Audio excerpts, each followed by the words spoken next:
పాడైనటువంటి మందిరములో నుండి ఆరాధన శ్రేష్టముగా దేవునికి వెళ్ళడం లేదు కనుక ముందు మందిరాన్ని బాగు చేయండి అయ్యా అని అన్నాడు రాజుగారు.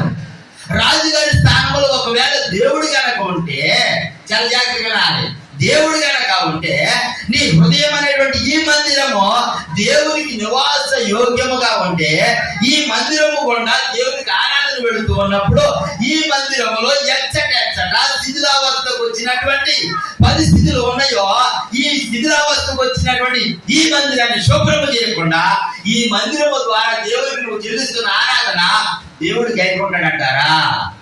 చాలా జాగ్రత్తగా వాక్యాన్ని వినాలి. ముందు ఎక్కడెక్కడైతే శిథిలావస్థకు వచ్చినటువంటి ఆ పెంచులు ఉన్నాయో దాన్ని శుభ్రం చేసి అప్పుడు ఏం చేయాలి? మనము ఆరాధన చేయాలి, అవునే కదా?